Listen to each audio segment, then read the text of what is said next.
And now women who had waited for nearly 4 years to join the police service were disappointed when told there were no slots available for them in Lamu County.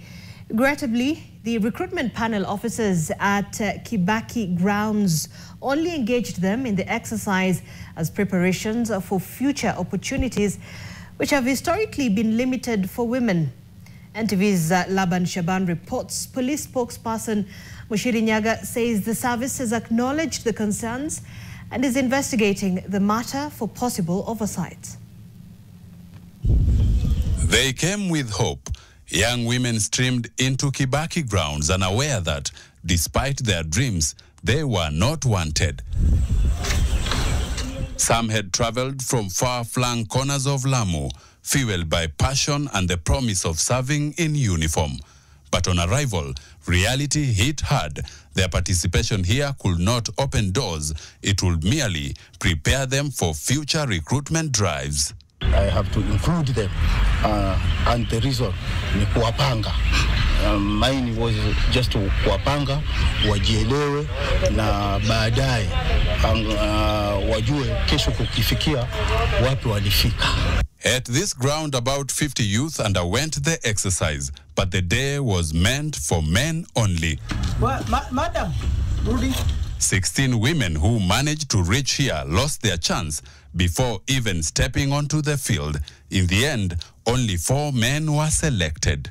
Ingaje sijakuwa na slot ya wanawake, but nimewa include wa participate. I've taken my time na wa participate mpaka pale mahali nitafika.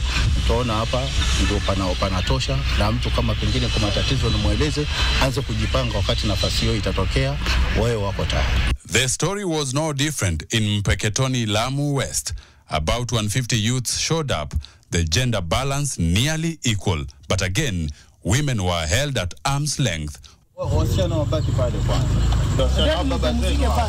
Only 4 men pushed through to the final stage. Tukiwapanga namna hiyo, ile itakuja karibuni, nafikiri itakuwa iko sawa. And that's why we want to kuwapanga in terms of documents, sio mambo na physical fitness. Across Lamu East in Faza Island, the pattern repeated itself. Only 4 men were engaged in the process, and just 2 secured a place in the final phase. Women, having learned what awaited them, stayed away entirely. The National Police Service have responded to the concerns through the spokesperson Mushiri Nyaga. I quote, "The police service is reviewing the matter to determine whether any oversight occurred at the location. If confirmed, appropriate steps will be taken to rectify it, as there is still time." End of quote. Generally, the number of women who turned up at recruitment centers across 427 stations nationwide remained significantly lower than that of men, mirroring a persistent gender gap in the security forces. As of 2023, the National Police Service had an estimated 106,830 officers in total. But UN Women data shows a sharp decline in female representation over recent years.